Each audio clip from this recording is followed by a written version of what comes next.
Perhatian, konten dalam video ini belum dikonfirmasi, harap disimak secara rasional. Apa yang disampaikan dalam video ini hanya menceritakan sebuah kisah yang menarik sebagai bahan kajian. Terima kasih atas dukungan dan perhatiannya. Salam sehat sejahtera pemirsa setia Mata Ketiga. Mari bersama kita telusuri misteri dunia. Di bawah tambang emas terdapat sebuah gua raksasa sekitar 1.600 km persegi. Emery Smith dengan tegas mengatakan, "Saya bisa secara formal menyatakan peradaban bawah tanah itu memang eksis. Mereka memiliki lingkungan atmosfer, sumber pencahayaan dan sistem pasokan air sendiri." Ketika berbicara tentang isi perut bumi, kesan kebanyakan orang rata-rata seperti ini. Ada kerak bumi, mantel dan inti bumi. Namun seiring pengungkapan orang-orang yang pernah menjabat posisi penting dalam pemerintahan selama bertahun-tahun, bahwa ada dunia lain di dalam perut bumi, bahkan ada penghuninya, yaitu semacam makhluk raksasa yang berbeda dengan manusia yang tinggal di permukaan bumi. Maka pengungkapan mereka pun seketika membuat geger di dunia maya.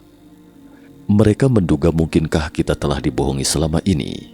Berikut mari kita telusuri bersama, apakah memang ada dunia lain di bawah kaki telapak kita.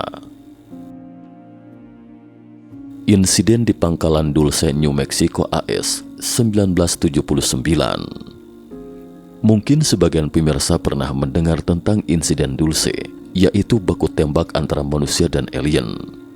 Sebelumnya Mata Ketiga pernah membahas tentang insiden di Pangkalan Dulce.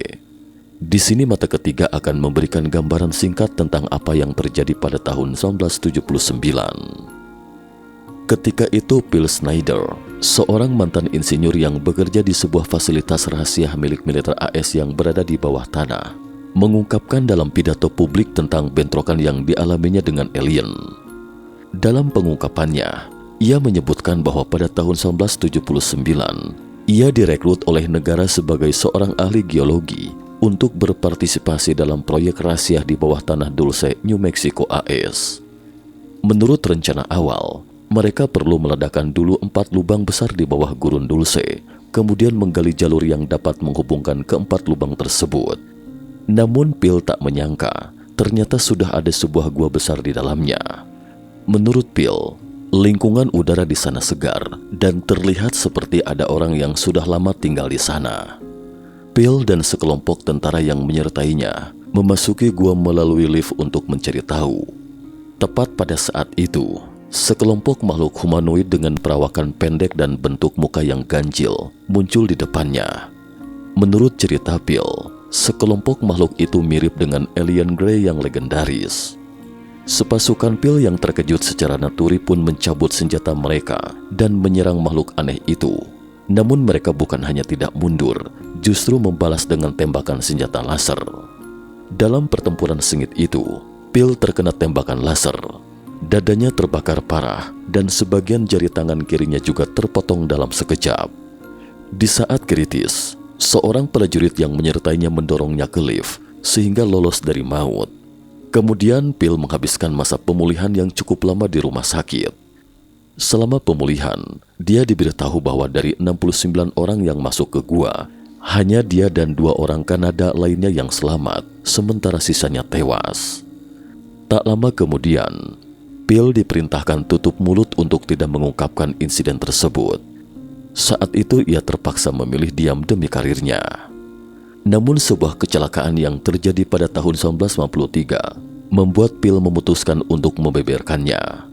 Ketika itu Ron Rummel rekannya tewas ditembak di taman, sementara polisi menyimpulkan bahwa Ron tewas karena bunuh diri. Namun menurut Phil itu adalah kebohongan secara terang-terangan. Pertama karena Ron adalah mantan perwira intelijen di Angkatan Udara AS. Setelah pensiun, ia menerbitkan majalah berjudul Alien Digest bersama Phil. Majalah itu didedikasikan untuk mengungkap apa yang mereka ketahui tentang makhluk asing semasa kerja mereka dan Ron rekannya yang diidentifikasi sebagai kasus bunuh diri oleh polisi, tetapi banyak keganjilan di lokasi kejadian. Misalnya catatan bunuh diri tidak seperti ditulis olehnya dan tidak ada sidik jari di pistol. Dari kejadian ini, Phil percaya bahwa dia kemungkinan akan menjadi target pembunuhan berikutnya. Jadi dia memutuskan untuk membeberkan insiden Dulce dalam ceramah publiknya tahun 1995. Dalam pengungkapannya, dia menunjukkan luka dada dan jari tangannya dalam insiden tersebut, dan dia juga mengatakan bahwa jika dia tewas secara tidak wajar dalam waktu dekat, itu pasti dibungkam. Dan seperti yang diduga, Phil ditemukan tewas di apartemennya beberapa bulan setelah pengungkapan terbukanya. Selain bekas luka di lehernya, juga bekas pukulan di sekujur tubuhnya. Namun tak disangka polisi menyatakan bahwa Phil tewas karena bunuh diri. Phil merupakan salah satu orang yang pernah bekerja di markas tersebut dan satu dari 3 orang yang selamat dari insiden yang terjadi di markas Dulce antara militer AS dengan alien Grey. 2 tahun terakhir hidupnya, ia gunakan untuk membeberkan dokumen-dokumen rahasia AS, Black Budget, dan UFO. Ia tak pernah mengajak masyarakat untuk mempercayainya.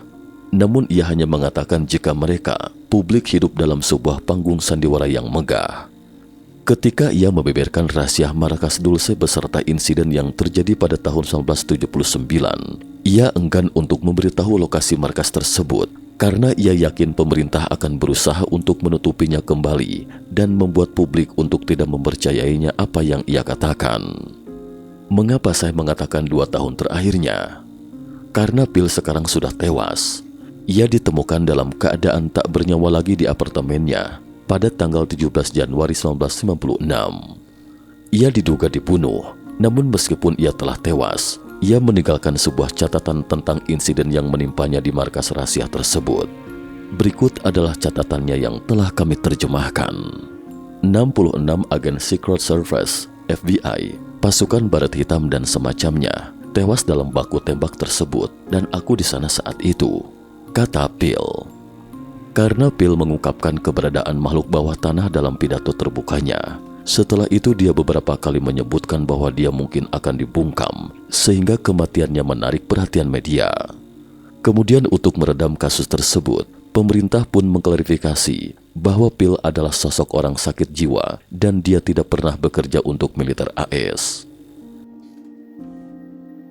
Pengungkapan Emery Smith. Selain pengungkapan Phil Schneider tentang proyek bawah tanah di Amerika Serikat dan keberadaan makhluk bawah tanah, pelapor lain dari militer AS juga mengungkapkan hal yang sama. Dia adalah Emery Smith, seorang pensiunan spesialis biomedis Angkatan Udara AS yang pernah bekerja di Sandia and Laboratorium Nasional Los Alamos yang berfokus pada penelitian genetik dan penelitian darah. Sebagian besar publik mengetahui pengungkapan Emery dari Gaia TV. Dalam wawancara tokoh masyarakat, Emery tidak hanya mengungkapkan program luar angkasa rahasia Amerika Serikat, eksperimen alien, tetapi juga pengungkapan terperinci tentang peradaban bawah tanah. Bagi teman-teman yang tertarik tentang program luar angkasa rahasia Amerika, bisa menelusurinya di playlist video yang pernah dibahas Mata Ketiga. Hari ini kita terutama ingin tahu makhluk seperti apa gerangan yang ada di dalam perut bumi terkait pengungkapannya tentang peradaban bawah tanah. Menurut Emery, pemerintah sekarang memiliki radar frekuensi rendah khusus, sejenis perangkat hamburan gelombang frekuensi rendah yang dapat menembus tanah untuk melihat dengan jelas rongga bawah tanah dan dapat memberi kita stereoskopi lebih dari 400 kali lebih jelas daripada resonansi magnet inti. Para ahli tidak hanya dapat melihat apa yang ada di rongga bawah tanah, tetapi juga melihat dengan jelas struktur dan skalanya, sekaligus mengetahui elemen dari struktur tersebut. Ia mengatakan, perangkat itu telah digunakan oleh unit militer di perbatasan AS Meksiko. Mereka menggunakan perangkat ini untuk mendeteksi penyelundup ke Amerika Serikat. Saat ini perangkat tersebut hanya untuk sejumlah kecil orang dalam. Menurut Emery, para ilmuwan yang menemukan radar khusus ini telah menemukan tambang emas besar di sebuah lokasi di Amerika Serikat yang saat ini dirahasiakan. Di bawah tambang emas tersebut, terdapat sebuah ruang raksasa seluas sekitar 1.600 km persegi dan dikelilingi oleh lapisan air. Di dalam ruang memiliki lingkungan atmosfernya sendiri. Tegas Emery. Saya dapat mengkonfirmasi bahwa memang ada peradaban bawah tanah. Mereka memiliki atmosfer, sumber penerangan dan sistem pasokan air sendiri. Selain itu juga dapat melihat lubang kubik besar dan kecil, antara sekitar 300 meter dan 1.100 meter yang dikerjakan secara manual. karena elemen konstruksinya tidak berada dalam kisaran yang diketahui manusia, sehingga yang dipantulkan tidak menunjukkan kondisi yang diketahui, kata Emery menambahkan. Radar frekuensi rendah mereka juga untuk sementara tidak dapat mendeteksi materi di dalam kubus. Selain itu, mereka juga menemukan sehamparan besar emas berbentuk bubuk emas putih murni di sana. Menurut Emery, emas putih itu disebut-sebut sebagai zat eksotis oleh banyak orang karena bisa digunakan untuk membuat pakaian melawan gravitasi. Setelah mengetahui hal ini, pemerintah segera turun tangan dengan proyek mereka dan membeli seluruh gunung. Sebenarnya hal ini juga secara tidak langsung membuktikan bahwa pemerintah mengetahui keistimewaannya. Emery menuturkan, ada piramida raksasa di dalam ruangan. Ukurannya lebih dari 10 kali lebih besar dari piramida Agung Giza di Mesir. Selain itu ada ribuan anak tangga yang menurun, objek berbentuk pesawat ruang angkasa, sarkofagus besar, dan sekitar 300 kerangka makhluk berwujud manusia, baju besi dan sejumlah besar emas. Saking banyaknya emas di sana, sehingga kapal terbesar di dunia pun tidak dapat menampungnya. Ketika host David Wilcock bertanya kepadanya, apakah itu berarti ada makhluk raksasa tinggal di dalamnya? Ya, jawabnya tegas. Dilihat dari kerangka dan bekas barang-barang yang digunakan, makhluk raksasa itu pernah beraktivitas di sana. Tinggi mereka sekitar 10 meter, kata Emery. Legenda urban Rusia, Gerbang Neraka. Tidak hanya pengungkapan Peale dan Emery yang mengungkapkan tentang misteri dunia bawah, sebuah cerita dari Rusia juga seakan menyampaikan kemungkinan eksisnya dunia bawah tanah itu kepada masyarakat. Setelah suksesnya pendaratan di bulan oleh astronot Amerika pada tahun 1969, Uni Soviet juga tidak mau kalah. Lalu mereka pun meluncurkan proyek pengeboran ilmiah kontinental untuk mengungguli Amerika Serikat. Pada tahun 1970, Uni Soviet memulai pengeboran ilmiah di Semenanjung Kola. Lubang terdalam mencapai 12.263 meter pada tahun 1989. Ini merupakan lubang terdalam di dunia hingga 2008. Dikenal dengan nama Kola Super Deep Borehole. Namun proyek ini secara resmi dihentikan pada tahun 1955 setelah berlangsung selama 25 tahun. Alasan resmi dihentikannya pengeboran karena anggaran dana yang tidak mencukupi. Tetapi orang dalam mengungkapkan bahwa alasan sebenarnya karena fenomena abnormal di dalam sumur, dan selain itu biaya seluruh program pengeboran tidak sepadan dengan hasil yang diperoleh.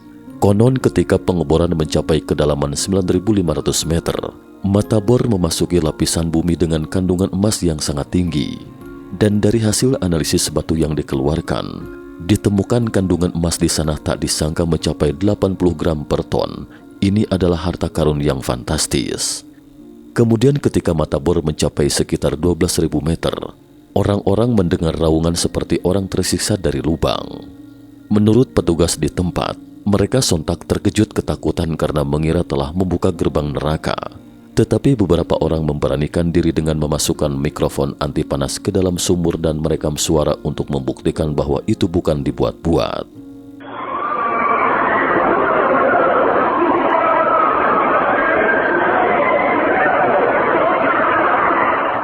Dikatakan bahwa mata bor tahan panas tinggi yang terbuat dari paduan titanium yang mereka gunakan patah berkali-kali dan jatuh ke dalam lubang selama proses pengeboran.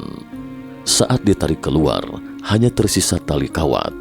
Karena tidak ada peneliti yang dapat menjelaskannya ketika itu, pemerintah akhirnya terpaksa menutup proyek tersebut. Sebenarnya tim mata ketiga sempat cross-check. Cerita ini awalnya diterbitkan oleh Surat Kabar Finlandia, kemudian diedarkan secara luas di wilayah Eropa Utara pada tahun 1990-an. Lalu menyebar ke Amerika Serikat dan tersebar luas setelah program keagamaan yang disebut Praise the Lord disiarkan di Amerika Serikat. Namun meskipun hanya legenda urban, tapi karena pengungkapan Peale dan Emery di atas, mau tidak mau kita harus membuka pikiran liar kita. Siapa tahu dunia bawah tanah itu memang benar-benar eksis. Hal lain yang membingungkan para cendekiawan dari berbagai kalangan adalah bahwa lingkungan bawah tanah yang digambarkan oleh suku terasing itu ternyata sama dengan lingkungan bawah tanah yang dikonfirmasi oleh ilmu pengetahuan modern. Ini seakan menjelaskan dari satu sisi bahwa mereka mungkin memang pernah ke dunia bawah tanah.